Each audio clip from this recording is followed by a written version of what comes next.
neste momento, nesse instante, boa noite para todos vocês. Espero que vocês estejam bem. Antes que eu comece a aula propriamente dita, eu gostaria de perguntar para vocês o seguinte: o número 2349 traz alguma coisa à mente para vocês hoje?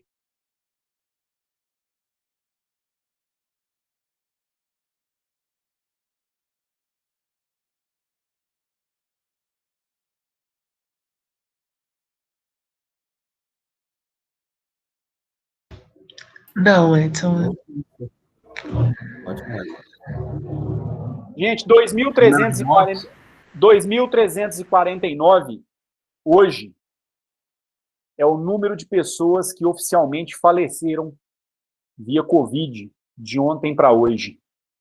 É o maior registro que a gente tem no país desde o início da pandemia. É um dia de luto, como tem sido todos os dias para a gente desde março do ano passado. Mas é uma marca especialmente triste, porque, obviamente, que nós não queríamos nunca atingir um número como esse. É lamentável, né, nós termos uma situação tão caótica como nós estamos vivendo, seja nas nossas cidades no interior, nas capitais, enfim, né? E apenas um alerta para que vocês continuem tomando cuidado, continuem se cuidando, não deem bobeira, tá certo? Por mais que haja a lenda de que jovens sentem apenas sintomas leves da Covid e, portanto, podem se contaminar, Deus dará, a gente não pode se esquecer que a gente é transmissor em potencial, então a gente pode transmitir essa porcaria para pessoas que a gente ama, ou numa fatalidade a gente pode vir a piorar, pode precisar ser internado, pode vir a precisar ser entubado, e talvez não tenha vaga na UTI, mesmo para nós que somos mais jovens, mais saudáveis. Então, tomem bastante cuidado, tá certo? Convençam pessoas que estão próximas de vocês a manterem as medidas de cuidado, de prevenção, né? O momento sanitário é muito difícil, o momento econômico é muito difícil, educacional é muito difícil, mas, acima de tudo, né, nós somos maricas, sim. Eu sou um mariquinha, eu tenho medo de morrer, eu não quero morrer, não. Não quero. Eu quero dar muita aula para vocês ainda. Muita aula para vocês. Eu quero dar muito pau em vocês ainda, dar muito esporro em vocês ainda, encher muito o saco de vocês ainda, mas, principalmente, eu queria muito ver o sucesso profissional de vocês nos próximos anos, como físicos, como professores de física, né? Assim como também ter muitos momentos ainda com a minha família, com as pessoas que eu amo. Então, com orgulho, eu afirmo, se isso significa ser marica, eu sou marica demais. Sejam também. Sejam maricas também. Tá certo? Continuem com o mimimi. Se essa vai ser a nossa forma de resistência, que a gente resista vivos. Vivos. E isso acaba que é o mais importante do que tudo no final das contas. Tá certo? Vamos iniciar o nosso trabalho, porque, enquanto há física, há esperança. Mas é triste, é uma marca lamentável, profundamente lamentável para o dia de hoje, assim como todas as outras. Bom, vamos então retomar um exemplo de solução em para EDOs via série de potência, antes de nós adentrarmos no método de Frobenius. Então, também é um exemplo simples, onde a gente tem o seguinte, né? Agora vai ser uma equação diferencial, se eu não estou enganado, de primeira ordem. Derivada de y em relação a x, menos 2 vezes x vezes y, igual a 0. Como é que você sabe se você vai ou não utilizar o tal método de Frobenius, que nós não apresentamos ainda? Você precisa avaliar a cara que a sua equação diferencial possui. Nosso foco está sendo em equações diferenciais de segunda ordem. Esse é um exemplo de um EDO de primeira ordem, mas poderia ser de terceira ordem, enfim, isso não é o detalhe mais importante, não. A forma mais geral seria essa aqui.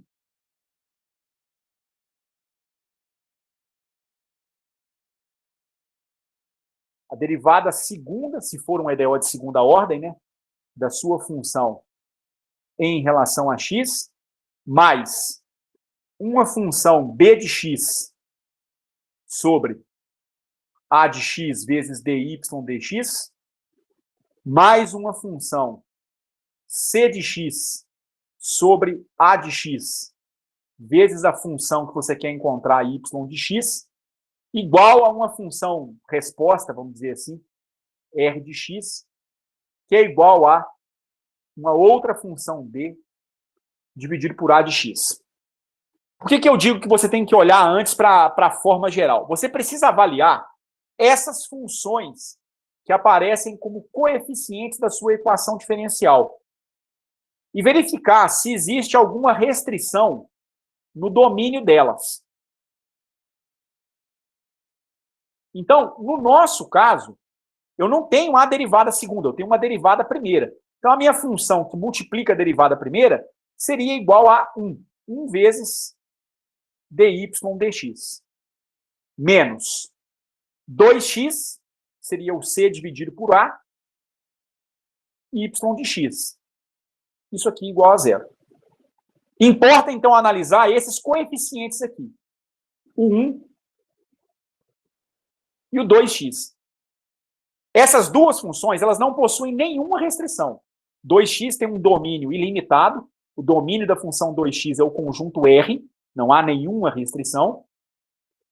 1 também é uma função que sempre vale 1, é sempre uma função bem definida. Então, essas duas funções aqui, nós chamamos de funções analíticas. Para todo x pertencente ao conjunto dos reais. Ou seja, quando essas funções coeficientes são funções analíticas, você pode aplicar o método de séries tranquilamente. Então, nós podemos aplicar o método convencional de EDOs via série de potência. De solução de EDOs, né, via séries de potência.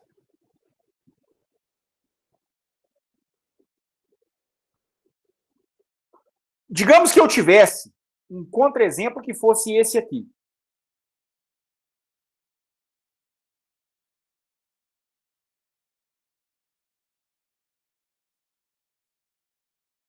Eu vou até buscar no meu livrinho aqui. Tem um exemplo bastante importante, que é o da chamada equação de Laplace. Me deem só um minutinho, por favor. Isso aqui. Vamos pegar essa função aqui. 1 menos x ao quadrado vezes a derivada de uma certa função y de x em relação a x de segunda ordem, menos 2x vezes a derivada de y de x em relação a x, mais uma constante L, que multiplica L mais 1 vezes y de x igual a 0. Esse L que multiplica L mais 1 é simplesmente uma constante. Não importa exatamente por que a constante tem esse valor, pelo menos nesse momento. Mas essa equação aqui é uma equação muito importante na mecânica quântica e no eletromagnetismo. É uma equação para potenciais elétricos esféricos. Então, no átomo de hidrogênio, por exemplo, como o potencial elétrico que envolve a interação do elétron com o próton é um potencial esférico, você cai numa equação diferencial para uma coordenada angular muito parecida com essa aqui no final das contas. Então, Lá em quântica 1 isso vai ser importante, em elétron 1 em algum momento isso acaba que vai ser importante também. Então vejam só. Tome a segunda, vamos isolar a derivada segunda de y em relação a x. Então, a derivada segunda menos 2x sobre 1 menos x ao quadrado vezes a derivada de y em relação a x, mais L que multiplica L mais 1 sobre 1 menos x ao quadrado vezes y de x igual a zero. Novamente, para saber se você vai aplicar o método convencional de séries ou o método que a gente vai aprender depois, que é o método de Frobenius, você tem que prestar atenção nas funções que multiplicam as diferentes parcelas da sua equação diferencial. Aí, você tem essa função que multiplica a derivada primeira, que é aquela função que eu chamei de b de x sobre a de x, ou simplesmente p de x. E ela está dando 2x sobre 1 menos x ao quadrado. Por sua vez, você tem L que multiplica L mais 1, 1 menos x2. Essa função que multiplica a própria função que você quer encontrar, a gente costuma chamar de Q de x. L que multiplica L mais 1 sobre 1 menos x ao quadrado. É importante você entender que quando você vai resolver uma EDO por série de potência, você precisa saber o ponto em torno do qual a expansão em série vai ser realizada. Ou seja, para qual valor de x a sua expansão de série em série está valendo. E aí você vai representar essa sua equação diferencial em torno deste ponto. Ela vai ter uma forma de um conjunto de somatórios, mas em torno de um determinado ponto. Pode ser x igual a 4, x igual a 5, etc, etc, etc. Essas duas funções, P e Q, nesse caso, são analíticas? São. Exceto em dois locais. Quais são esses locais? São dois possíveis valores para x que fazem com que a função P e a função Q não sejam bem definidas. Que valores são esses? Conseguem identificar? 1 e menos 1. 1 e menos 1. Para x igual a 1, você vai ter uma divisão por zero. Para x igual a menos 1 também. Tanto nessa parcela quanto nessa do lado de cá. Então, para x igual a mais ou menos 1, P de x e Q de x não são analíticas.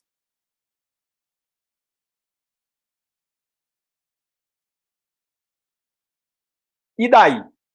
Se você tem uma dessas funções, não precisa ser as duas, não. Mas se uma delas não for analítica, o método de séries convencional não vai funcionar.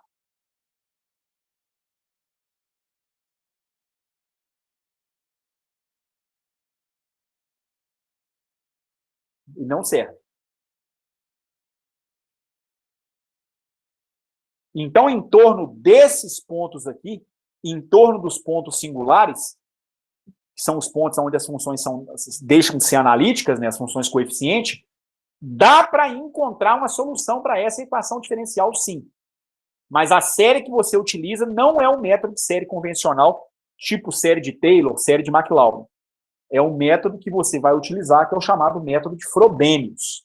Tá certo? Então, é isso que você tem que levar em conta para distinguir o método de expansão em série que você vai utilizar. Se a expansão vai ser feita e a solução vai ser buscada em torno de um ponto onde as funções são analíticas, aí é método de séries convencional, ou se é em torno de um ponto onde as funções são não analíticas, onde elas podem não ser definidas. Ainda assim, dá para encontrar uma solução para a equação diferencial, mas é por meio de uma solução em série chamada série de Frobenius ou método de Frobenius. Então, aqui, para eu tirar a solução dessa equação, a gente deve utilizar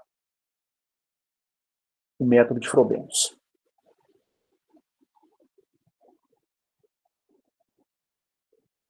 Do qual eu acredito que eu até já comece a conseguir falar na aula de hoje ainda.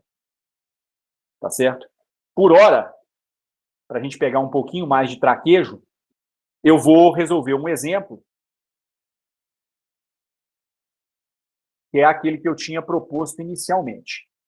Resolver a equação diferencial derivada de y em relação a x menos 2 vezes x vezes y igual a 0, em torno de qual ponto? Em torno, para simplificar, de x igual a 0. Em torno da origem. Então, qual é a solução? Qual é a função y de x que resolve essa equação diferencial na vizinhança do ponto x igual a 0? Não tenho a menor ideia. Vamos resolver, então. Mas você consegue perceber que em torno de x igual a 0 não há nenhuma restrição para a função que representa a primeira, que é o coeficiente da primeira derivada, e para a função que é o coeficiente da função que você deseja encontrar. 2x tem domínio R para qualquer valor de x, e 1 também tem domínio igual a R para qualquer valor de x. Né? Ou seja, é uma função bem definida em todos os pontos no conjunto de números reais. Tá certo? De uma maneira geral, o que você supõe para a sua solução? Qual é a suposição adotada? Se é o método convencional de séries, você diz que a sua função y de x é dada por um somatório com n indo de 0 até infinito, de um coeficiente, vou chamar esse coeficiente agora de a n, vezes x menos um ponto x0 elevado a n. Nesse caso, já que você vai fazer a expansão em torno de x igual a 0, você quer dizer para mim que o x0, nesse caso, é 0. E aí a sua função, a sua série para y de x, ela é simplificada. Ela simplesmente se escreve como um somatório de n igual a 0 até infinito, de an vezes x elevado a n. É isso que você vai ter como ponto de partida. E agora, assim como a gente tinha conversado na aula de segunda-feira, você vai seguir a regra da sua equação diferencial. A sua equação diferencial depende de uma derivada primeira da função y. Então, você vai tomar a derivada de y em relação a x, porém com x expresso na forma de um somatório. Então, isso é a derivada em relação a x de somatório com n indo de 0 até infinito, de an vezes x elevado a n. A somatória não deve ser uma preocupação para você, porque a derivada da soma é a soma das derivadas. Então, isso dá um somatório com n indo de 0 até infinito, de an, que é um conjunto de constantes, vezes a derivada de x elevado a n em relação a x. Derivada tranquila de ser feita. Isso aqui é um somatório com n indo de 0 até infinito, de an vezes n, vezes x elevado a n menos 1. Tá certo? É isso que nós temos, então. Isso aqui é a representação em série de potência da derivada dessa sua função solução em torno do ponto x igual a 0. Agora você vai fazer o seguinte. Você tem a sua equação diferencial, você tem uma proposta de solução para a sua equação diferencial, que é o 2 estrela, e você tem agora uma proposta, uma representação para a primeira derivada, que eu vou chamar de 3 estrelas. O que você vai fazer? Você vai eliminar as derivadas e vai eliminar a própria função em prol desses somatórios. Então, você vai substituir tanto a equação 3 estrela quanto a equação 2 estrela para a própria função na sua equação diferencial original, que era quem? dy dx menos 2x vezes y igual a 0. Essa equação aqui, gente, provavelmente tem até solução imediata, porque essa equação ela deve permitir separação de variáveis tranquilamente, tá certo? Eu só não vou investir nisso nesse momento, mas é provável que isso aqui dê para escrever quase que diretamente. É uma equação bastante simples, é realmente um treino, tá certo? Escrevendo, então, a nossa derivada primeira. Um somatório com n indo de 0 até infinito, de AN vezes N vezes x elevado a N menos 1, menos 2x vezes a sua função y, que é um somatório com n igual a 0 até infinito, de AN vezes x elevado a n igual a 0. Há vamos dizer assim, não vou dizer um complicador, não é exatamente uma complicação, mas existe um aspecto que você precisa levar em conta agora, que é o seguinte. Existe uma dependência em x, nesse coeficiente, fora do seu somatório. O que você deve fazer com esse camarada? Você deve agrupar toda a dependência em x dentro do seu somatório. Ah, mas isso é fácil porque aqui é um x, mas e se fosse um seno de x? Aí você precisaria escrever o seno na forma de uma série de potências, e aí você teria um produto de duas séries. Fica mais complicado? Realmente fica um pouco mais complicado. Mas é o procedimento que você deveria adotar. Escrever outras funções que aparecessem aqui na forma de séries de potência. Tá certo? Esse é o procedimento que, em geral, a gente adota. Então, como aqui é um caso mais simples de ser feito de forma imediata, vamos pegar esse x e jogar para dentro do somatório. Você vai ficar, então, com um somatório indo de 0 até infinito, de AN vezes n vezes x elevado a n menos 1, menos, pode deixar o 2 quietinho aqui, vezes um somatório com n indo de 0 até infinito, de AN vezes x elevado a n mais 1 igual a 0. Certo? O que nós devemos fazer agora? Você tem dois somatórios. Esses somatórios, ambos começam em 0 e vão até infinito. Mas há uma dificuldade com esses somatórios, que é a seguinte. As potências de x, elas não são iguais. Enquanto aqui eu tenho as potências de x elevado a n menos 1, aqui eu tenho as potências de x elevado a n mais 1. Então, as potências são diferentes nos dois somatórios.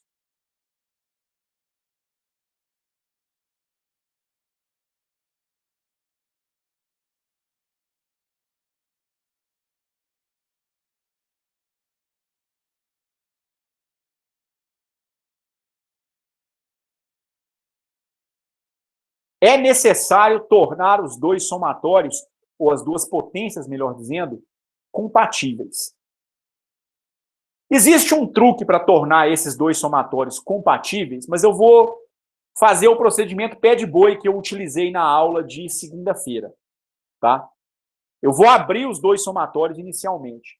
Com um pouquinho mais de traquejo, vocês vão ver que, de fato, não é necessário fazer isso, não. Abrir os dois somatórios sempre não, tá? Mas vamos fazer isso ainda. Vamos pegar esses dois somatórios e vamos abri-los. Então, no primeiro somatório, eu vou ter, com o n igual a 0, vezes o n, que é 0, vezes x elevado a 0 menos 1. Mas esse termo aqui vai morrer porque o n já deu 0. Então, 0 vezes essa coisa toda dá 0. Aí vem o A1. A1 que multiplica 1, que multiplica x elevado a 1 menos 1. Mais A2 vezes um n, que é 2, vezes x elevado a 2 menos 1. Mais A3 vezes 3, vezes x elevado a 3 menos 1. E assim por diante. E agora eu vou passar para o segundo somatório. O segundo somatório tem a influência, né, do menos 2. Então, todos os caras são multiplicados por menos 2. Ficamos, então, com o seguinte. menos 2 vezes A0 vezes x elevado a 0 mais 1, que é x elevado a 1. Menos 2 vezes A1 vezes x elevado ao quadrado. O n vale 1, 1 mais 1, 2. Menos 2 vezes A2 vezes x elevado a n mais 1, 2 mais 1, 3. Menos 2 vezes A3 vezes x elevado a quarta. E assim por diante. Isso aqui tem que dar 0. Tá certo? Observe o seguinte. O que você faz agora? Sempre nesse momento você precisa agrupar as potências de x que são equivalentes. Então, eu tenho que fazer uma catada em todos os termos para eu verificar a potência que aparece no primeiro somatório e a sua equivalente que aparece no segundo somatório. Então, por exemplo, x elevado a 1 menos 1 é x elevado a 0, que é igual a 1. Não há potência x elevado a 0 no primeiro somatório. Tá certo? Existe um termo constante que é A1 vezes 1. Você observa o seguinte. Esse termo, A1, é um termo independente.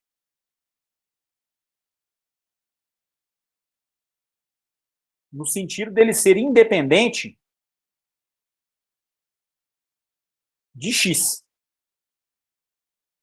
Ele não está acoplado a x, porque ele multiplica 1, na verdade. Aí você pula para o segundo somatório. No segundo somatório, existe algum termo que é independente de x?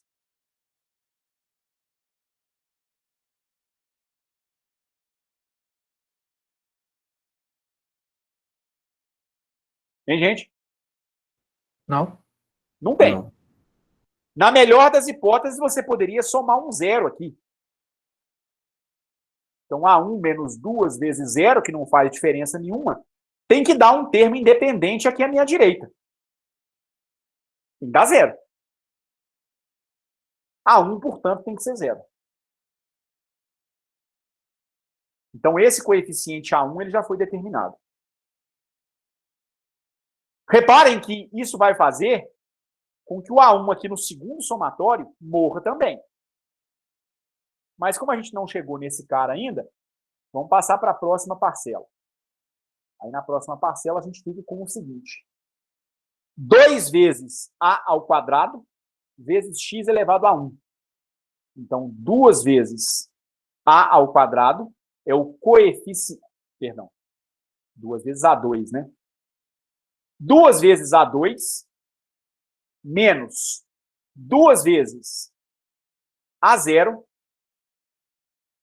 que multiplica x, são os dois caras que são proporcionais a x nos dois somatórios, tem que ser igual à dependência em x do meu lado direito. Mas a equação diferencial é igual a 0. Então, 2A2 menos 2A0 vezes x é igual a 0.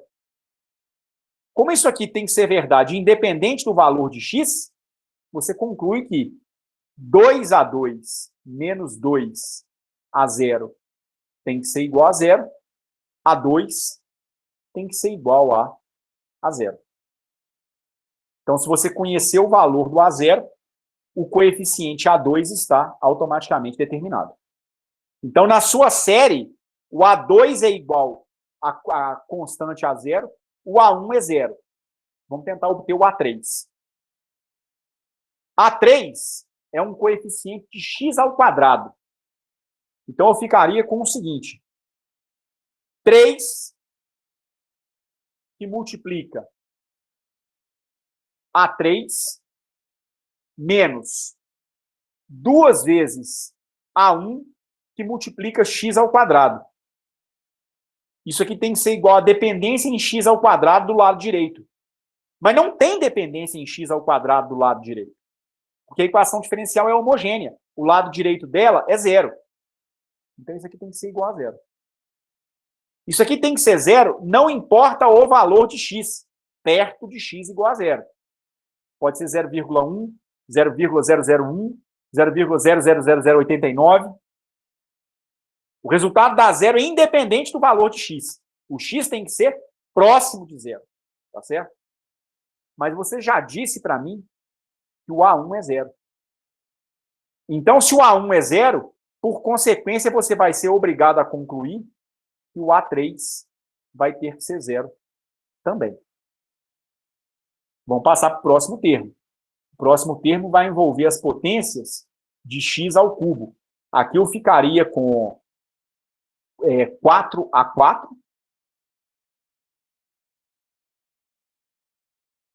Seria o próximo termo da série. Que multiplicaria x ao cubo.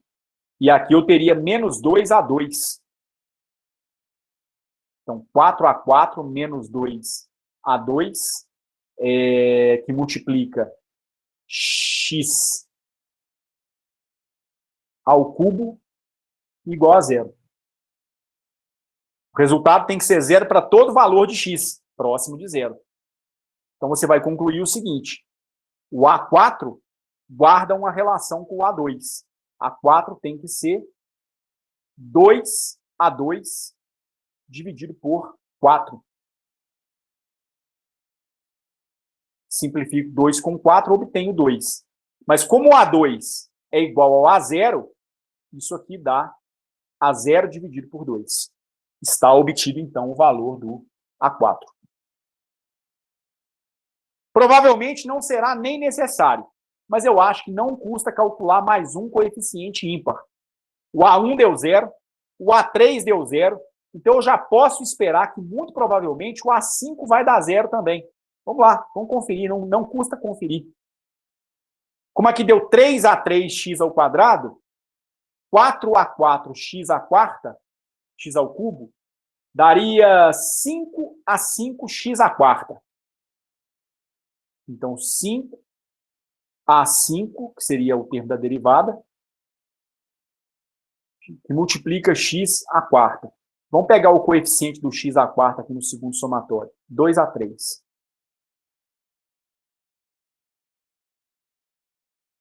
Só que o A3 é zero. Isso vai forçar com que o A5 seja zero também.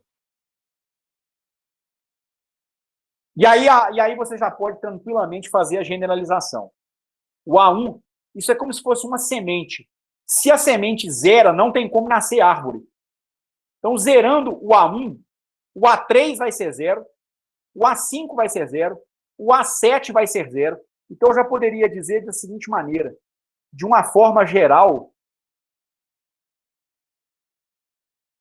o coeficiente A de ordem 2n mais 1 vai ser igual a zero para todo n pertencente ao conjunto dos números naturais. Então, para n igual a 0, 1, 2, 3. Por quê? Porque esse 2nzinho mais 1, isso aqui sempre é um número ímpar. Então, para todos os números ímpares, o seu coeficiente da expansão em série vai zerar. A sua função ela vai ter somente coeficientes pares, pelo menos em torno de x igual a 0. Vamos passar para o próximo. O próximo deve dar o seguinte, deve dar 6A6, multiplicaria x à quinta, né? Menos 2 vezes A à quarta, que multiplica x à quinta igual a 0. O A4 não é 0, tá certo? O A4, na verdade, é A0 dividido por 2. Mas esse coeficiente aqui deve ser feito igual a 0, porque esse produto dá 0 independente do valor de x. Então, eu fico com o seguinte. 6 vezes o coeficiente A6 tem que ser igual a 2 vezes A4, ou 2 vezes A4, que é A0 dividido por 2. 2 rachar fora com 2. Concluímos que o A6 tem que ser igual a A0 dividido por 2. Aliás, perdão, o A6 é A0 dividido por 6.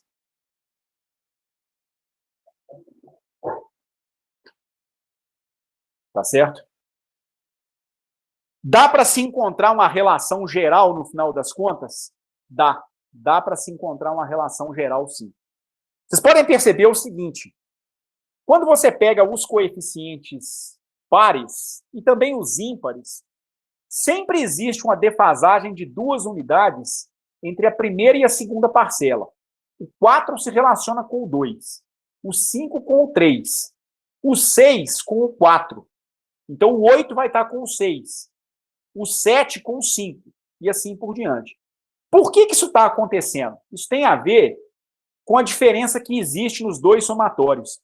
Os dois somatórios, eles são diferentes por 2 unidades.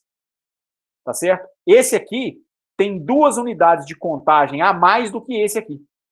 É por isso que está havendo esse jogo entre os caras pares e os caras ímpares. Então, dá para você chegar no seguinte resultado geral.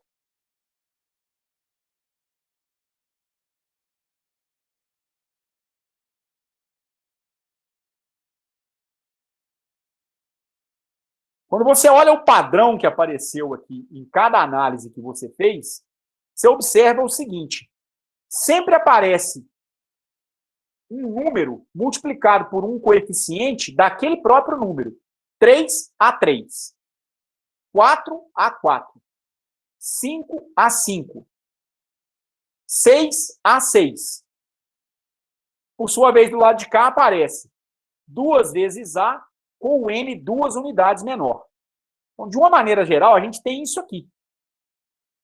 A gente tem que o número N vezes o coeficiente AN menos 2 vezes A elevado a N, índice N menos 2,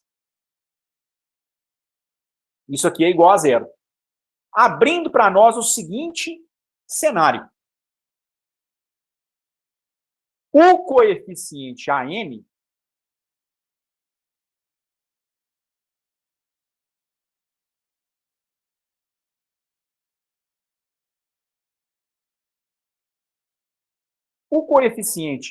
AN ele é igual a 2 vezes A N menos 2 dividido por N. Então, esse AN torna-se o seguinte: há 2 possibilidades de valor para o AN. O seu AN ele pode dar 0, ou ele pode dar o próprio 2 dividido por N vezes A índice N menos 2. Em que circunstância que ele vai dar 0? Ele dá 0 se o N for ímpar.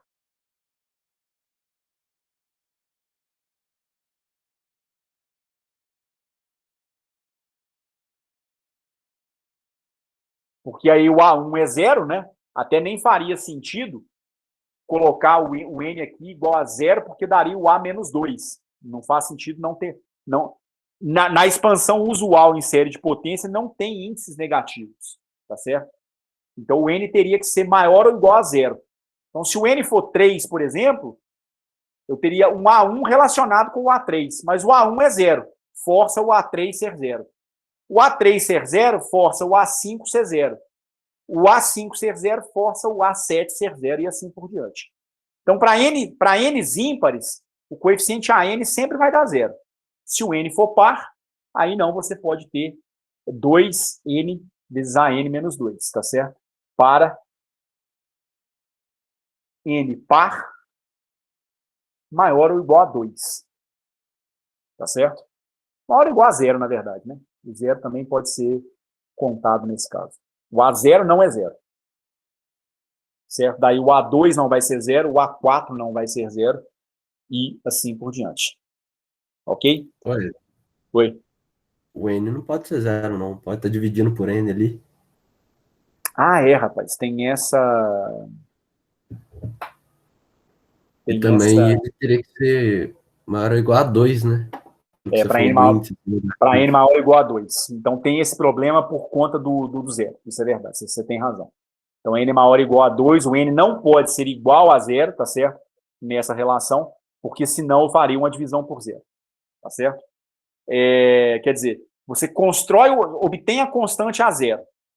Do A0, com n igual a 2, você obtém o A2. Aí, com o A2 e n igual a 4, você vai gerar o A4. E assim por diante. Bem observado, o Kevin. E dá pra gente... O problema, de certa forma, até terminou. Mas dá pra gente fazer mais uma manipulação, que é a seguinte. Uma vez que os n's permitidos serão n's pares, eu posso fazer o seguinte. Eu posso transformar o n num número par.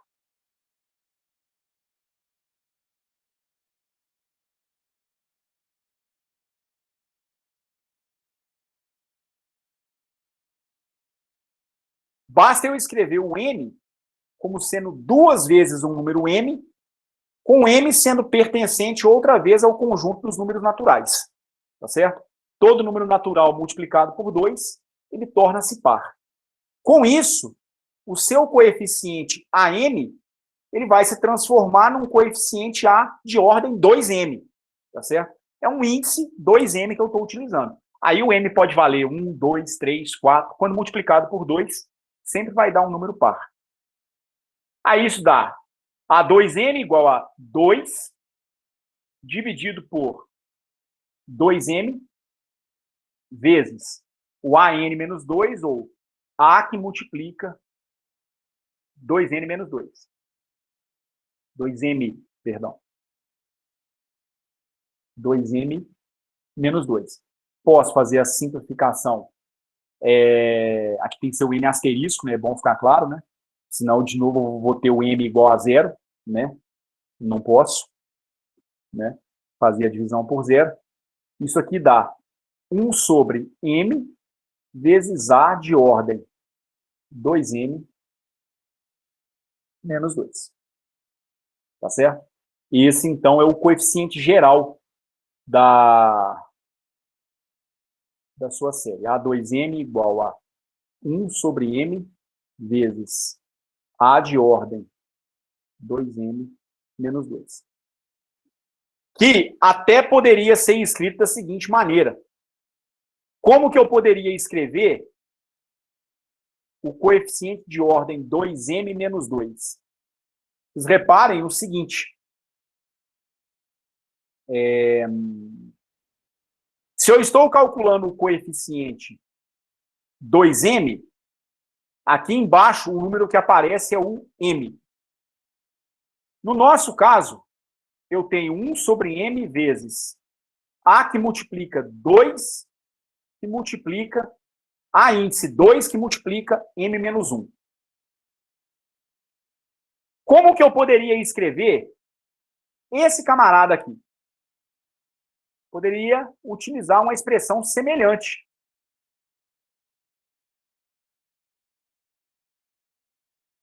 O coeficiente A de ordem 2m menos 1, ele é igual a 1 sobre m menos 1, ou seja, o índice que aparece aqui, tá vendo? Quando é m, aparece m aqui no denominador. Quando é m menos 1, aqui embaixo vai ficar m menos 1. E aí aqui, qual A que vai aparecer? Qual seria o A que vai aparecer na sequência?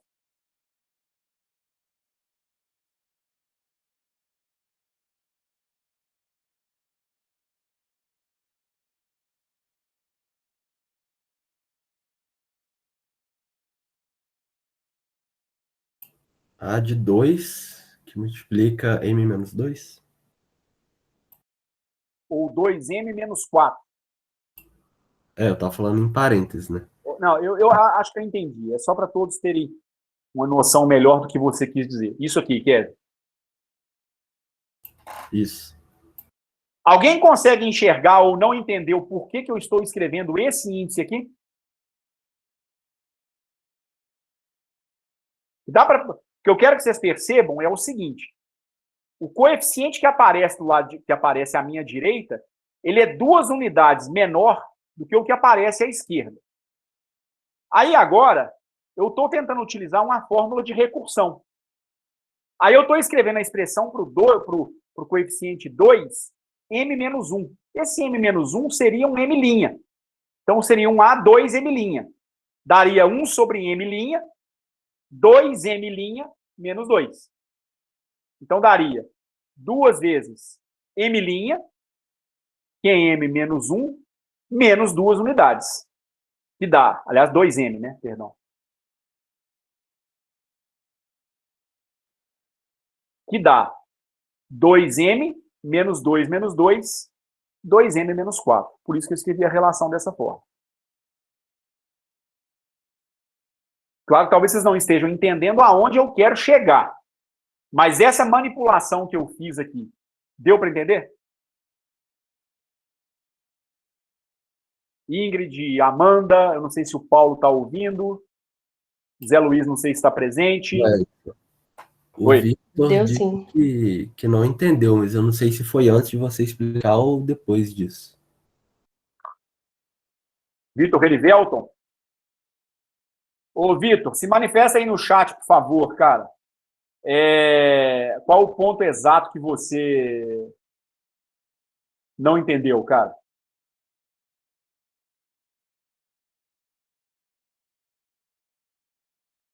Vou fazer o seguinte. Eu vou voltar lá atrás. Vamos voltar no começo.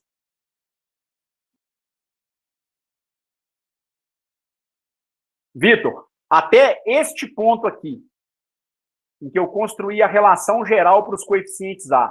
Responde aí no chat, por favor. Até aqui você entendeu? Kevin, me dá um alô aí, cara, que eu não estou vendo o chat, não. Tá, qualquer coisa eu te falo, mas ele ainda não respondeu nada. Responde aí, rapaz. Ô, Vitor, talvez se você ligar o microfone seja um pouco mais rápido. Parece que ele tem um problema, ô Paulo, no microfone dele. Parece que quando ele liga o microfone, acontece alguma coisa dele com a internet dele cai, cara. Um trem assim.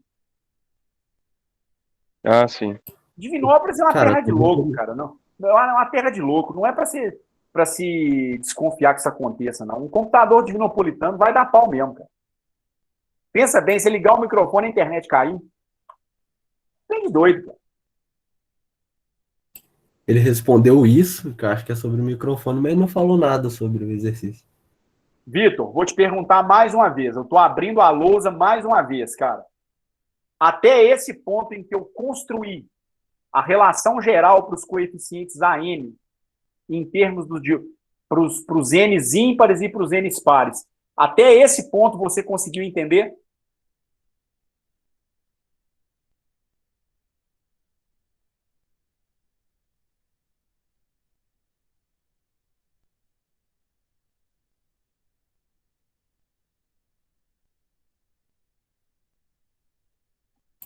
Pareceu aqui que ele saiu da reunião. Então eu vou continuar. Depois ele se manifesta aí de novo. Pode ter caído a conexão dele. Bom, como que eu vou escrever, então, o coeficiente 2m menos 4? Eu vou utilizar essa mesma relação de recursão, esse mesmo raciocínio que eu estava utilizando agora há pouco. Repara aqui, o coeficiente A2m sempre depende do valor de m aqui embaixo. Então, se agora eu tenho o A de ordem 2, que multiplica m menos 2, isso aqui daria o quê? 1 sobre m vezes 1 sobre m menos 1 vezes 1 sobre quanto? O A2, m menos 2, é 1 sobre m menos 2, vezes A elevado a 2m menos quantas unidades? O 2m se relacionava com o 2m menos 2. O 2m menos 2 com o 2m menos 4. O 2m menos 4 vai se relacionar com qual coeficiente? 2m menos 6. 2m menos 6. Se convencem disso, gente? Sim. Onde eu quero chegar? Porque essa é a pergunta que realmente é importante. Eu preciso chegar em algum lugar com isso. Eu não posso fazer isso aqui indefinidamente. Vai chegar um momento em que essa minha operação vai terminar. Ela vai terminar quando o coeficiente que aparece aqui à minha direita for qual A? Você está sempre pegando os pares. mas está sempre diminuindo 2 unidades. Então, digamos que você começa com o A220, cai para o 218, o 216, e vai caindo 2 unidades. Chega no 80, 78, 64, 20, 18, 8. Onde isso vai parar?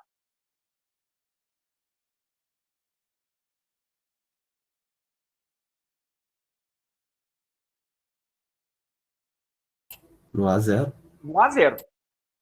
Que é o gerador dos coeficientes da sua função. Ocorre que cada vez que você faz isso aqui, veja só, isso aqui seria igual a 1 sobre m vezes 1 sobre m menos 1 vezes 1 sobre m menos 2. Aí, se eu quiser abaixar mais 2 unidades, eu vou ter 1 sobre m menos 3 vezes a que multiplica 2m menos 8. É óbvio que isso vai acontecer. Mas isso vai acontecer de forma indefinida? Não. Mas tem um padrão aparecendo aqui embaixo. Você tem 1 sobre m, que multiplica m menos 1, que multiplica m menos 2, que multiplica m menos 3, que multiplica m menos 4, e assim por diante, até chegar no A0. É o último que você pode ter. Ora, esse número que aparece aqui embaixo, quando o coeficiente à direita for o A0, não é um número qualquer. Que número é esse no final das contas? M que multiplica M menos 1, que multiplica M menos 2, M menos 3, etc, etc, etc.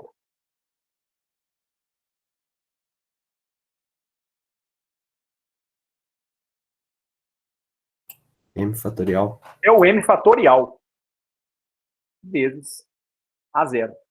Essa aqui é a sua máquina de gerar coeficientes. Você entra com o coeficiente A0, calcula o A2, com o A0 você vai calcular o A4, com o A0 você vai calcular o A6, variando apenas o valor do M. Quer calcular o A18? Faça o M igual a 9 e conheça o valor do A0. Quer calcular o A56? Faça o M igual a 28 e conheça o A0. Você precisa conhecer o valor do A0.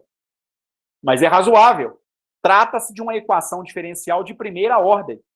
Para obter a sua solução completa, você precisa conhecer pelo menos uma condição sobre a função. No caso, eu preciso conhecer quem seria essa constante A0. Provavelmente uma condição inicial, uma condição de borda da sua função. Ora, se eu tenho que A2m tem que ser igual a 1 sobre m fatorial vezes o seu coeficiente A0, então a sua função y de x, ela teria a seguinte cara. Ela seria igual a um somatório de n indo de 0 até infinito, de a n vezes x elevado a n, mas no final das contas você só tem termos pares nessa relação. Então isso aqui te daria o seguinte: um somatório com n transformado em 2m, indo de 0 a infinito, de... aliás, nem precisa disso. Isso aqui seria igual a... já colocando só os termos pares, né? Primeiro camarada, A0. Depois você tem o coeficiente A2, o A2 foi igual a A0. Então, A0 vezes x ao quadrado. Mais o A0 sobre 2, que era o A4, vezes x à quarta. Mais o A0 sobre 6, vezes x à sexta. Mais o A0 sobre Quanto é que vai dar o camarada mesmo? Eu acredito que deve dar 24. Não, deve dar 12. Deve dar 0 sobre 12 vezes... Olha, acho que é 24 mesmo. É 24. A gente não chegou a fazer a conta. É isso mesmo. É a 0 sobre 24 vezes x à oitava. E assim por diante. Tem que ser, né? Porque o cara que aparece aqui é o fatorial, né? 2 é, na verdade, igual a 2 fatorial. 6 é igual a 3 fatorial. 24 é igual a 4 fatorial. 8 é igual a 2 vezes 4. 6 é igual a 2 vezes 3. Então, isso aqui, de uma maneira geral, vai nos dar o quê? Um somatório com o seu índice m indo de 0 até infinito, de 1 sobre m fatorial vezes a vezes x elevado a 2m. E claro, né, cada coeficiente é multiplicado por A0. O A0, então, é uma constante que poderia sair para fora do somatório. Essa, então, é a sua solução em série de potências para essa equação diferencial. A0 que multiplica um somatório de m indo de 0 até infinito, de x elevado a 2m sobre m fatorial. É assim que eu resolveria essa EDO via série de potência. Certo? Precisava ser assim? Não. Para esse exemplo, não. Para esse exemplo, não precisava. Essa EDO é muito simples, poderia ser resolvida diretamente. Então, qual seria a solução fechada? A solução analítica, algébrica, da sua equação diferencial ordinária? Dá para fazer separação de variáveis. Você tem derivada de y em relação a x, menos 2x vezes y igual a 0. Você pode fazer a seguinte manipulação nessa equação diferencial. Você pode escrever dy dx igual a 2x vezes y. As variáveis ainda estão misturadas.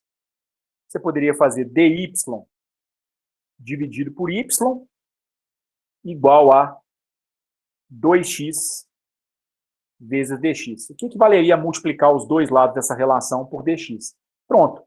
Essa relação aqui é uma equação que pode ser integrada dos dois lados. Você tem a integral de dy sobre y igual a 2 vezes a integral de x dx. Integral de dy sobre y é ln de y mais uma constante que eu vou chamar de K1. 2 vezes a integral de x dx é 2 vezes x ao quadrado sobre 2, mais uma constante que eu vou chamar de K2. Posso simplificar 2 com 2 e agora isolar o ln de y. ln de y seria igual a x2 mais K2 menos K1. Como K1 é constante, como K2 é constante, a diferença dá também uma constante que eu vou chamar de K.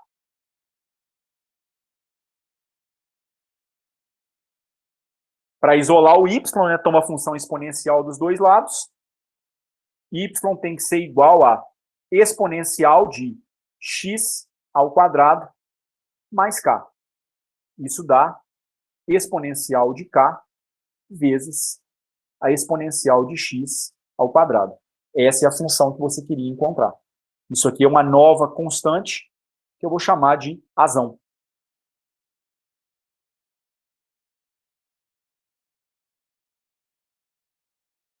Seu y, então, é igual a uma constante a vezes a exponencial de x ao quadrado. Essa é a forma fechada. Aqui em cima, eu encontrei a solução, né, na forma de uma série de potência. Será que essas duas soluções batem? a solução analítica e a solução em série de potência, é bom você ter confiança nesse seu resultado. Nem sempre dá para fazer essa comparação, porque às vezes a função não tem solução fechada, não tem solução na forma de uma expressão. A série é o que vai te salvar. Mas nesse caso aqui, tranquilamente. Vamos expandir exponencial de x ao quadrado.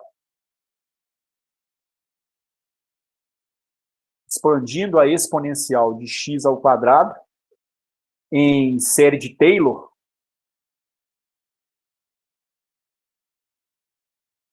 em torno de x igual a zero. Ora, fazer a expansão de Taylor em torno de x igual a zero equivale a fazer a chamada expansão de Maclaurin, né? É exatamente a mesma coisa. Fórmula de Taylor, ou de Maclaurin. Você escreve uma função como um somatório com n indo de zero até infinito, de 1 sobre n fatorial, vezes a enésima derivada de f de x em relação a x, avaliada em torno de um ponto x0, que é o ponto em torno do qual a expansão está sendo realizada, vezes x menos x0 elevado a n. Se o x0 é igual a zero, a sua função f de x torna-se somatório com n indo de zero até infinito, de 1 sobre n fatorial, vezes a enésima derivada do f de x em relação a x, avaliada em torno de x igual a zero, vezes x elevado a n. Se você tomar a função exponencial de x ao quadrado e escrevê-la na forma de uma série de potência, já que é k vezes x ao quadrado, melhor, a vezes x ao quadrado, né? Então, y de x igual a vezes x ao quadrado, isso aqui daria a vezes. Deixo como uma tarefa para vocês checarem o seguinte. Apliquem a fórmula de Taylor na exponencial de x ao quadrado para x0 próximo de zero, né?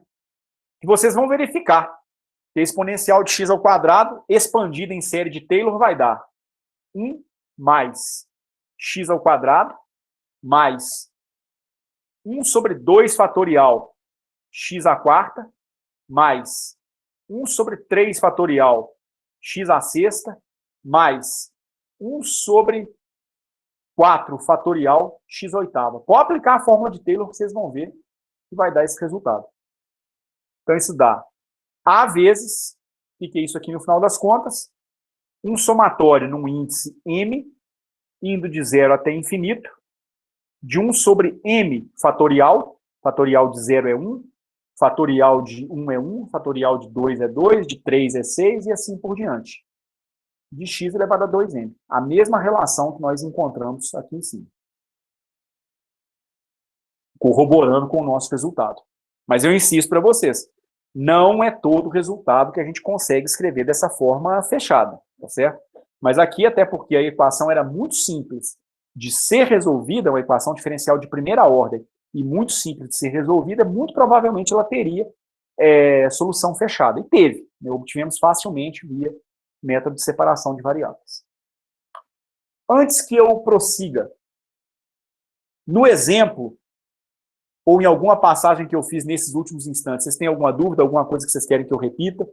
Todo mundo tem alguma habilidade, ainda que pequena, com série de Taylor, sabe expandir uma função em série de Taylor?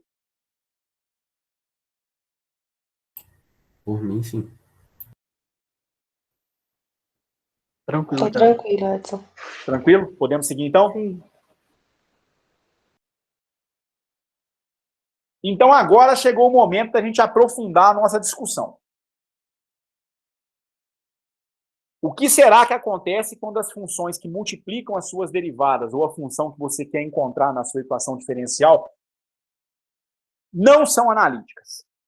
Como é que você consegue resolver a equação diferencial nesse caso? É aí que a gente vai falar desse novo método, que é o método de Frobenius. Ô, Edson. Pois não. Deixa eu fazer uma pergunta sobre outro método. mesmo se a função tiver essa irregularidade, esse ponto singular, você pode aplicar o método anterior em um ponto que não seja essa singularidade? Pode. Pode? Beleza. Pode. Então, se você pegar, por exemplo, o exemplo que eu coloquei um pouco atrás, em alguns instantes atrás, começo da aula, eu tinha falado a respeito da equação de Legendre. Os coeficientes, Kevin, que multiplica a derivada primeira e a própria função, esses coeficientes são funções não analíticas em torno de x igual a 1. Eles não são bem definidos para x igual a mais ou menos 1. Quer dizer, a expansão usual não vai convergir, que esse é o problema da expansão em série. É o fato dela não convergir. Você não consegue escrever a solução y de x na forma de uma série que converge se você fizer a análise da equação diferencial em torno de x igual a 1. Mas se for em torno de x igual a 18, pode, tranquilamente. Você não pode estar na vizinhança do ponto onde a singularidade existe. Beleza. Entendeu? Distante de x igual a 1, você pode aplicar o método usual tranquilamente. E pode aplicar Frobenius? Pode. Não tem problema, não. Frobenius só é um método mais geral do que um método usual de série de potência. Mas você vai perceber que usualmente é como você querer matar uma formiga com um canhão. O Frobenius ele é um método mais trabalhoso. Ele tem uma análise da solução mais refinada, como a gente vai perceber, se não na aula de hoje, em razão do exemplo que a gente deve resolver, mas na aula de segunda-feira a gente vai perceber por que o Frobenius pode ser mais complicado. Porque ele te abre a possibilidade de 3 tipos de solução diferentes. Tem 3 tipos de solução que podem ser construídas com o método de Frobenius. Isso é que pode torná-lo um pouco mais complicado. Mas que dá para usá-lo? Dá. Dá para usá-lo. Mas, em geral, você vai querer trabalhar com o método convencional de séries. Beleza? Ok.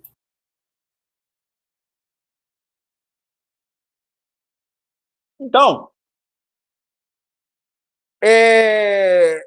vamos imaginar o seguinte. Vamos imaginar que a função não seja analítica em torno de algum ponto. Ou aquelas funções que são os coeficientes da sua derivada ou da própria função, né? Então, eu vou supor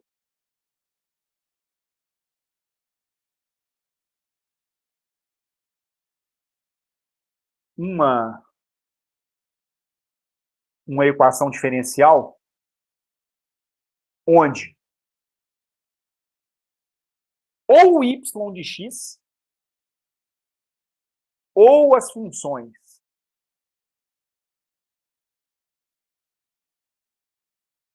p de x igual a b sobre a, q de x igual a r sobre a,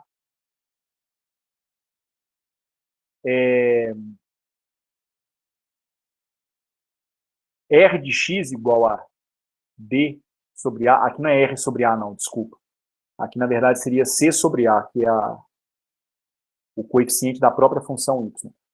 Então, vamos imaginar que essas funções não são analíticas.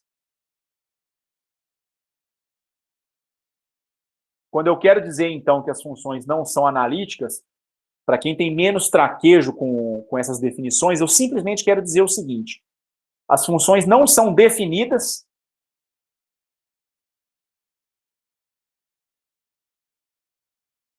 assim como suas derivadas.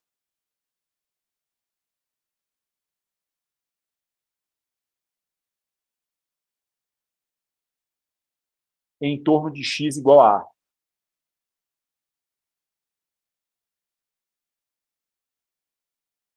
É claro que é muito difícil falar isso a respeito da própria função y de x. Porque uma vez que você está querendo resolver uma equação diferencial, em tese, você não sabe quem é o y de x. Então, como é que você vai falar que ela não é analítica? É muito difícil prever que o y de x não é analítico de imediato.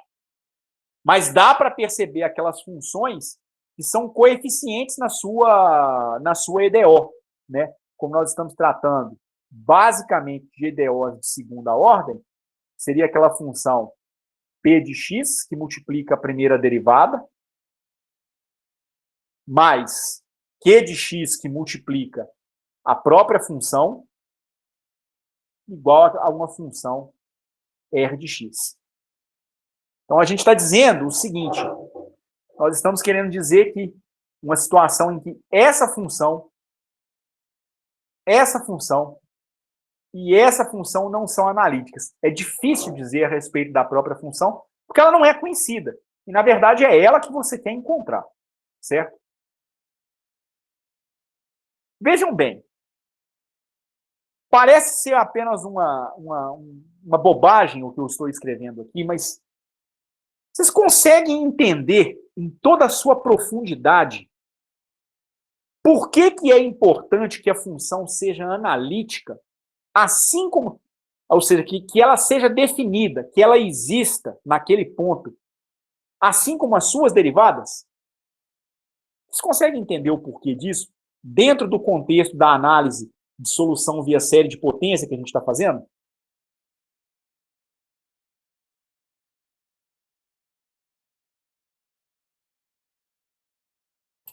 Talvez não em sua totalidade, mas eu imagino, né? Tipo, você resolveu uma equação onde uma função nem sequer é definida. Parece meio estranho, né? Sem dúvida é estranho, é ilógico. Se o P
Você está reclamando aí, Vitor?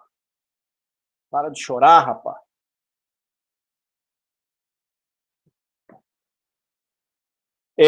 Como eu estava dizendo, Kevin, você está me ouvindo?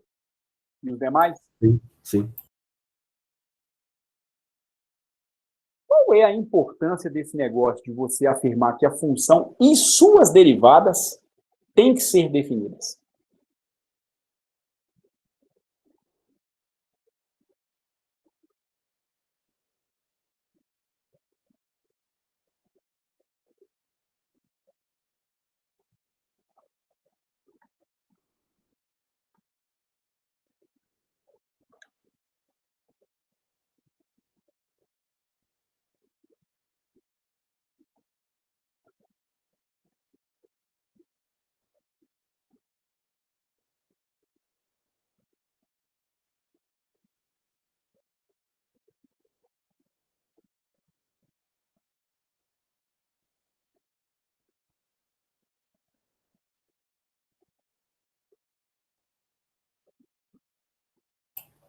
Bom, eu acho que quando você expande nas séries, por exemplo, de Taylor, né, ou em qualquer série de polinômios, você está gerando uma função contínua, né? Só um palpite aqui. E se a sua função ela não é definida num determinado ponto, você está meio que cometendo um erro ali, gerando uma função contínua num ponto onde não existe. Seria alguma coisa desse tipo? Não. Não é que você está gerando, não, cara. É que não dá para gerar. O problema, na verdade, é até o contrário.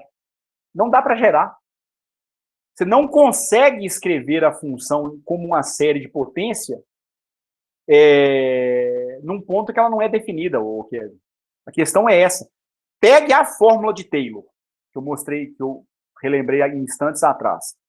A fórmula de Taylor é a seguinte: você pega a função num ponto x e ela é escrita como um somatório para um índice n que vai de 0 até infinito, de 1 sobre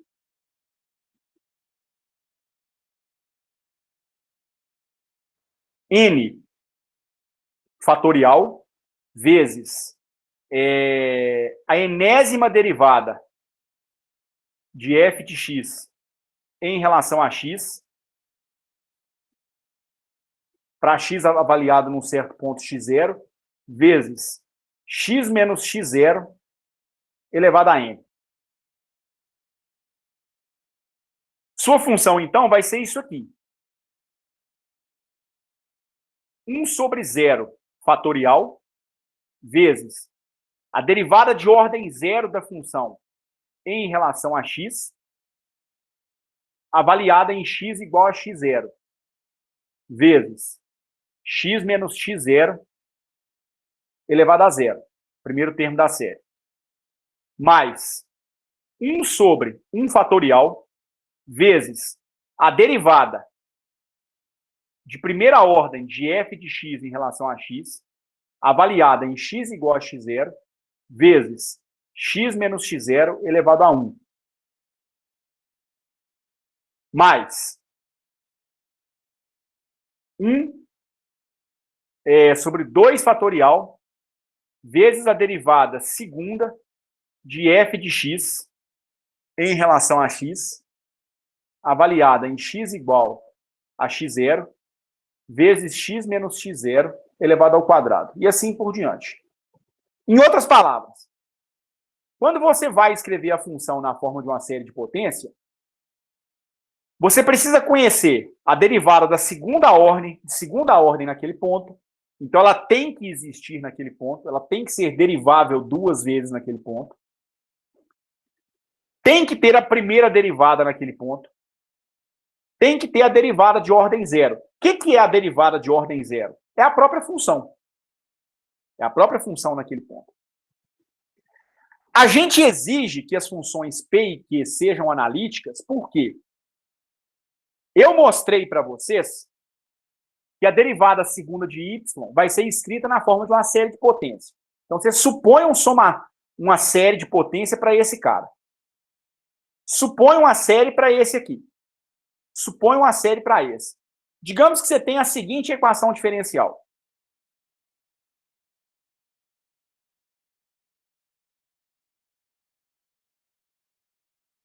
Ô Edson, o Vitor tinha feito uma pergunta no chat aí, só para avisar mesmo. Qual é a pergunta? Vou ler lá. Espera só um minutinho.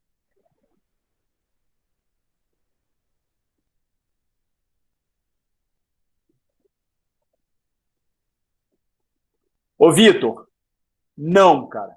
Se você estiver no conjunto dos números reais, como nós estamos, não pode.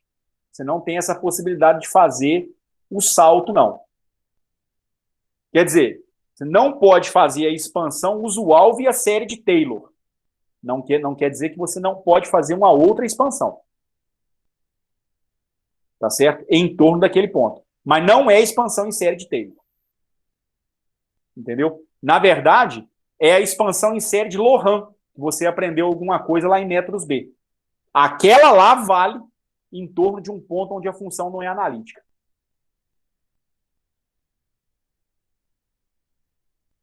Porque se você pula aquele ponto, Vitor, você não está fazendo a expansão da função em torno daquele ponto, você saltou ele. Entendeu? Mas eu entendi sua pergunta, é pertinente mesmo. Ó, digamos que você tem a seguinte situação, digamos que a sua EDO seja essa aqui. Derivada segunda de y em relação a x mais raiz de x vezes dy dx mais tangente de x vezes y de x Para não complicar mais, igual a zero. Beleza. Quem é a função y de x que satisfaz isso? Sei lá. Não tenho a menor ideia. Mas, em tese, pelo menos se eu for fazer a expansão em torno de x igual a zero, eu poderia escrever o y de x dessa maneira que eu escrevi no exemplo anterior. Um somatório com n indo de zero até infinito, de um coeficiente Cn vezes x elevado a n. Em princípio, você pode fazer isso. Daí você tem a derivada primeira, que é igual a quê? Um somatório com n indo de zero até infinito, de n vezes Cn, vezes x elevado a n menos 1. Daí você tem a segunda derivada,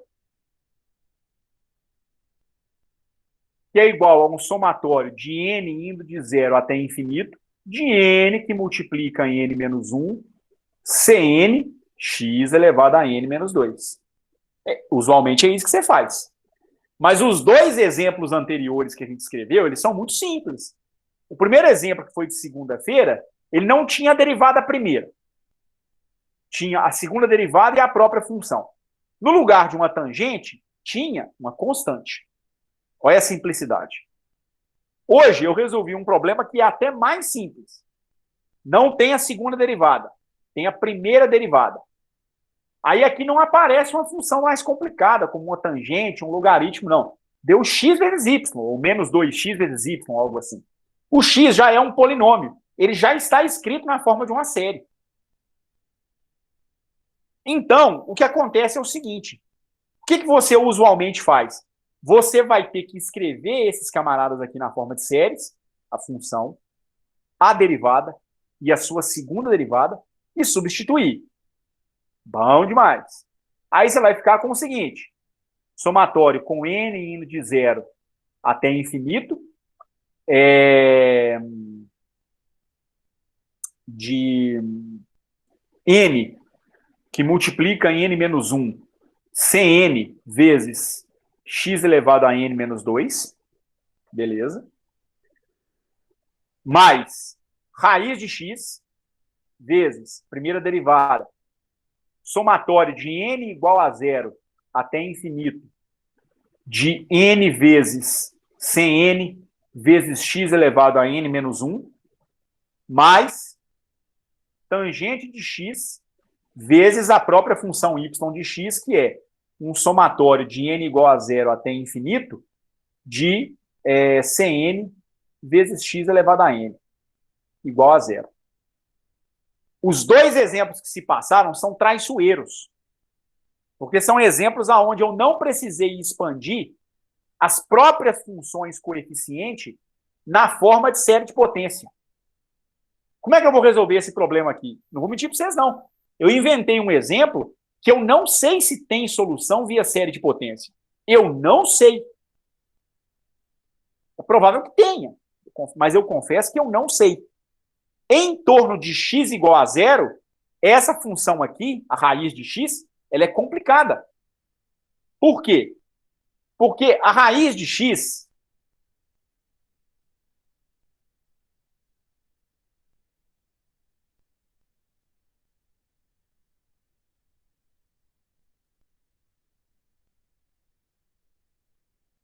quando dá a raiz de x, ela vai tender para zero, se o x for próximo de zero.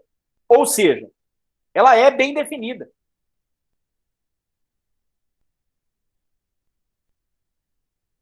Ela existe. Mas as suas derivadas não existem. Ô, gente, mas se você vai escrever a função na forma de uma série de Taylor, por exemplo, além da função existir naquele ponto, as derivadas precisam existir também. Se as derivadas não existirem, você não consegue escrever a solução na forma de uma série de potência, não. Em outras palavras, vou fazer uma pergunta mais elementar, porque eu não sei se vocês todos têm noção do que a gente está fazendo.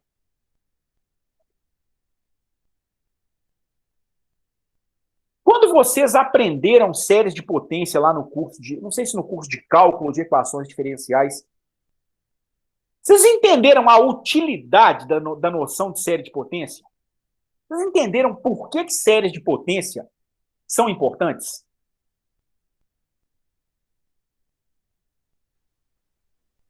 A ideia que eu peguei, na verdade, foi até um aluno seu que me explicou, e depois que ele falou, nunca mais esqueci, que a gente usa a série de potências porque, às vezes, as funções são complexas demais ou complicadas. Sim. E resolver polinômio é uma maneira mais simples. A essência é esse último comentário que você fez, Vitor.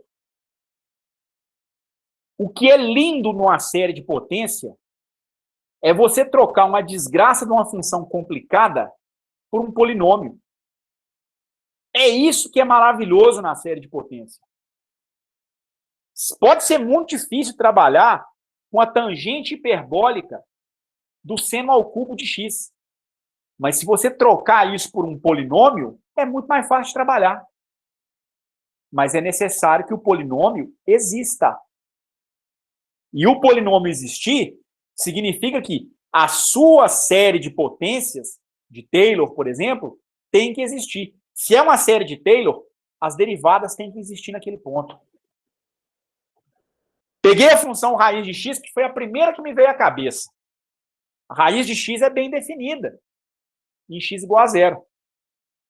Mas se eu quero escrever raiz de x na forma de uma série de potência, será que é possível fazer isso? Vamos pegar a raiz de x e escrevê-la em torno de x igual a zero e ver se vai prestar.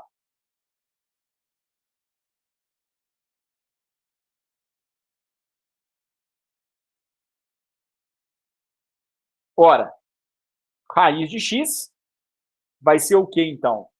Pela fórmula de Taylor, um somatório com n indo de 0 até infinito, de 1 sobre n fatorial, vezes a derivada enésima da raiz de x em relação a x, avaliada em x igual a zero, vezes x elevado a n.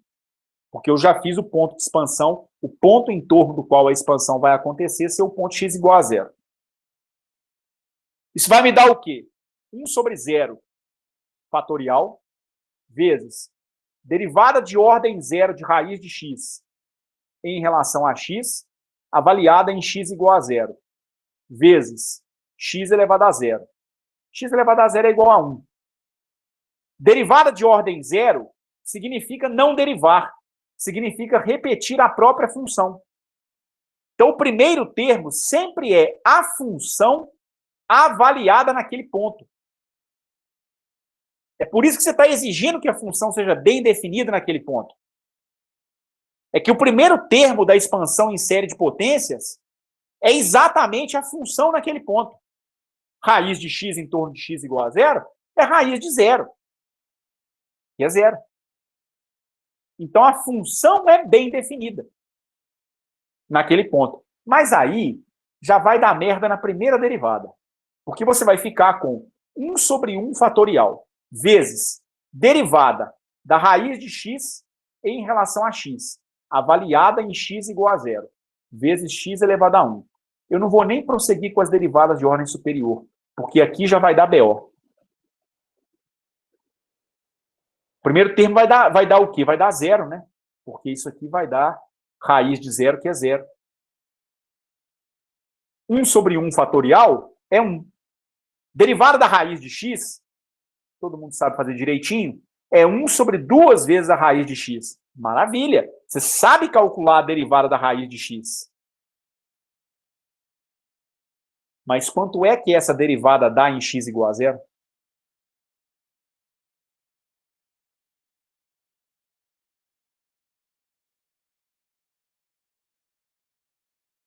A derivada é bem definida?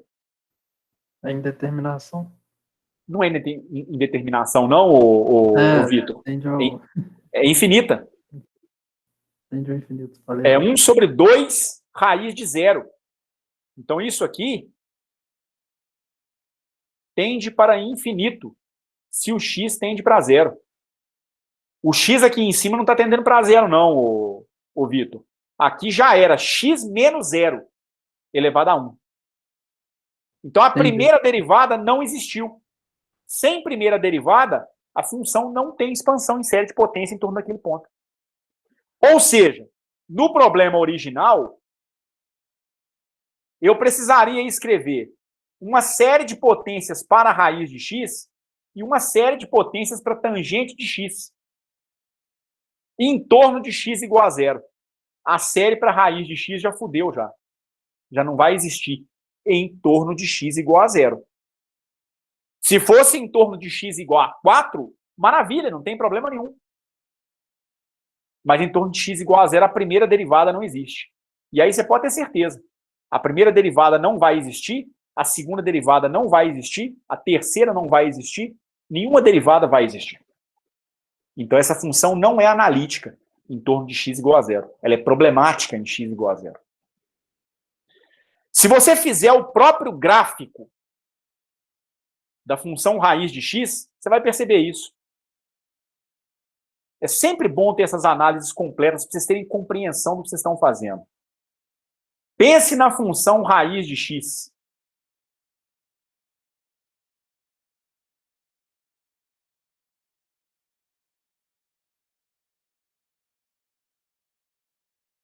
Se você tem...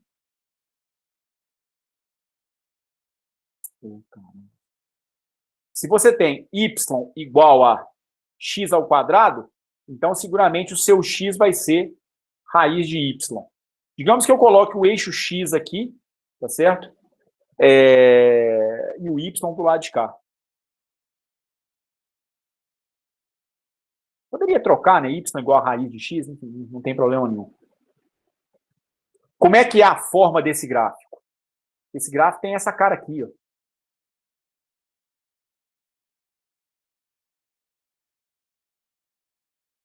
Ele é meio que uma parábola deitada. É uma função crescente, mas o crescimento dela vai ficando cada vez menor. Deixa eu chamar a atenção de vocês aqui para um detalhe, do ponto de vista geométrico. Quando vocês olham para essa região aqui, ou seja, próximo de y igual a zero, vocês cansaram de repetir como papagaio lá no cálculo 1, que a derivada é a inclinação de uma reta tangente a uma curva em cada ponto. Perto aqui da origem de y igual a zero, se eu for traçar uma reta tangente à curva,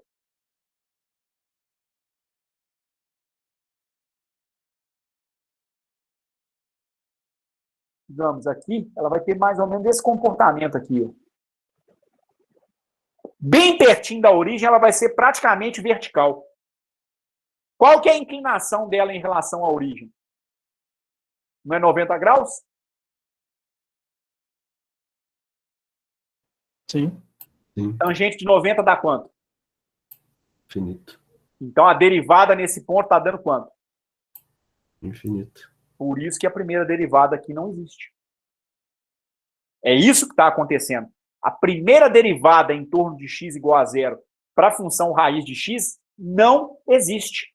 Então, em torno dessa região aqui, ó, pelo fato de que a derivada não existe, nessa região aqui, não existe um polinômio para eu aproximar a função raiz de x. Então, a série aqui não será definida.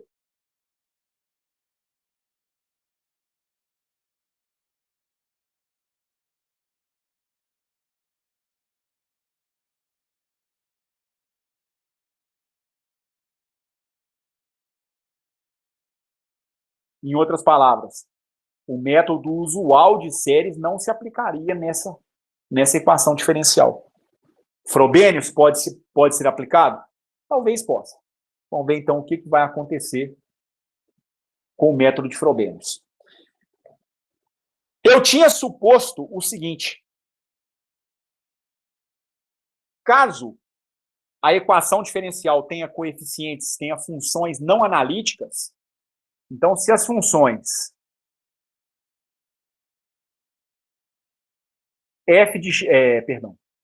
se as funções P de x, Q de x, R de x forem não analíticas,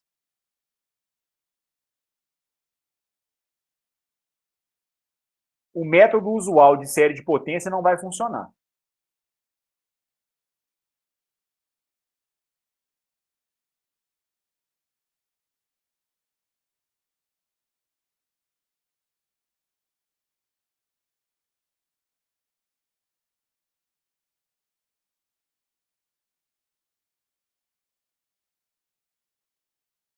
Tem salvação? Tem uma salvação, que é a seguinte. A série de Taylor, ela tem uma particularidade. A série usual de potências, que a gente chama de série de Taylor, ela possui índices que são essencialmente positivos. Isso é a característica marcante da série de Taylor. Toda série de Taylor ou de McLaurin é uma série que só possui potências positivas ou nulas, né? O N vale 0, 1, 2, 3, 4, 5, 6, 8, parará. Mas ele não pode valer menos 6, menos 7, menos 8, etc, etc. Então, série de Taylor só possui potências positivas. Na melhor das hipóteses, nulas.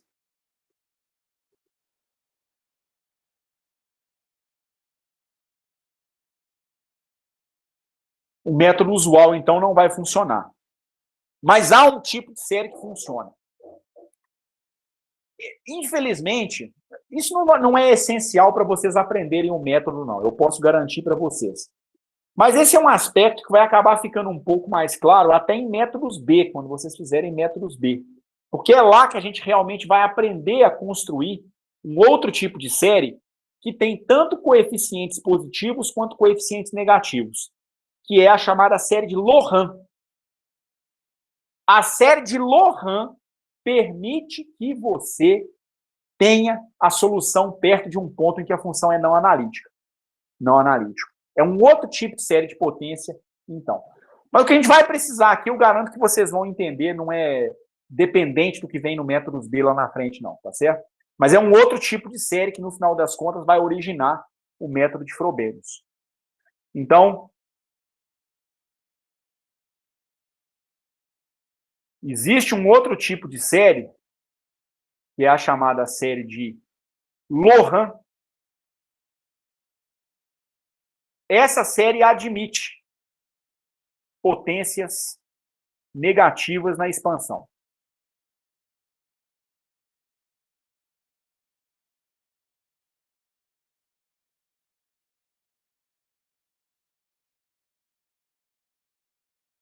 Então, enquanto na série de Taylor usual você faz um somatório com n indo de 0 até infinito, na série de Loran, esse novo tipo de série que a gente vai mencionar,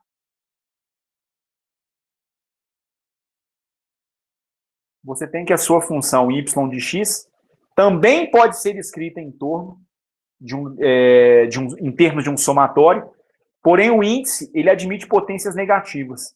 Um somatório que vai de menos infinito até mais infinito, de Cn vezes x menos x0 elevado a n. Parece que mudou só o somatório, vocês não têm noção do quanto isso muda. Em razão do seguinte, digamos que você expanda esse somatório agora. Ao expandir esse somatório, você tem o seguinte, vai ter um monte de coeficientes negativos, aí, digamos, em um determinado momento, você chega no coeficiente C a menos 3. Aí você fica com C a menos 3, x menos x0 elevado ao cubo, que seria x menos x0 elevado a menos 3, mais C a menos 2, x menos x0 elevado ao quadrado, que seria x menos x0 elevado a menos 2, mais C a menos 1 sobre x menos x0 elevado a 1, mais, aí chega no C0,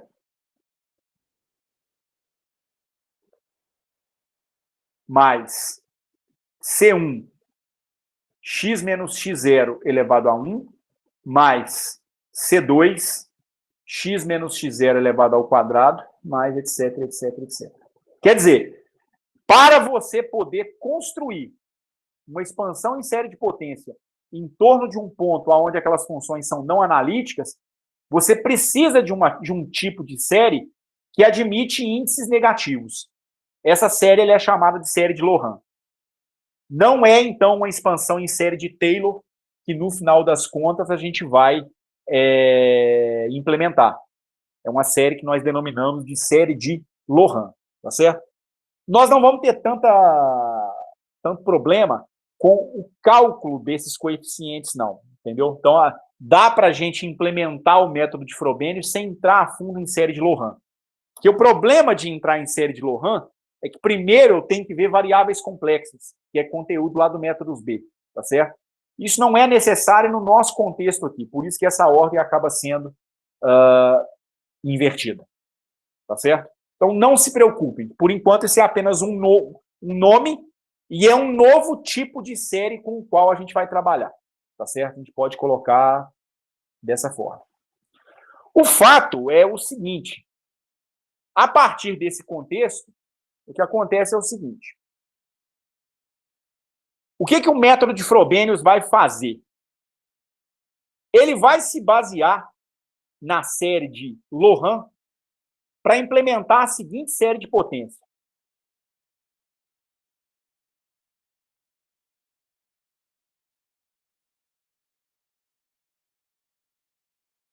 Ele vai admitir a construção de uma série desse tipo aqui. Ele vai usar a série de Loran. Isso eu vou discutir com mais detalhes no começo da próxima aula, tá? Não vou carregar demais agora no final, não. Para construir a seguinte série.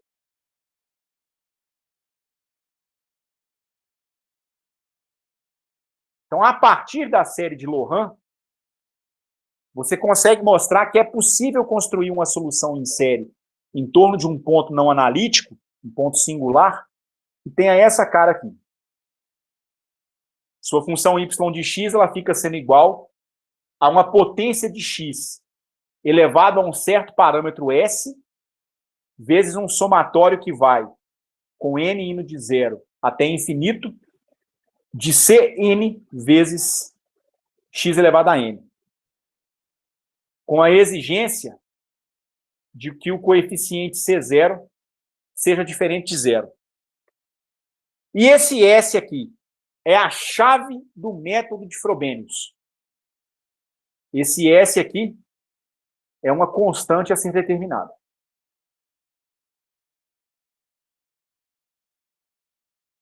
Em outras palavras, cada equação diferencial resolvida em torno de um ponto em que você tem funções de coeficientes não analíticas vai ter um determinado valor de S. Então, você precisa resolver e implementar o método de Frobenius, tá certo? Cuja solução tem essa cara aqui. Então, repara que Loran admite a possibilidade de uma construção de uma série de potência com coeficientes negativos. O Frobenius não usa os coeficientes negativos. Ele não vai usar coeficientes negativos, não. Mas, a partir da série de Loran, você mostra que é possível construir uma série com essa cara aqui.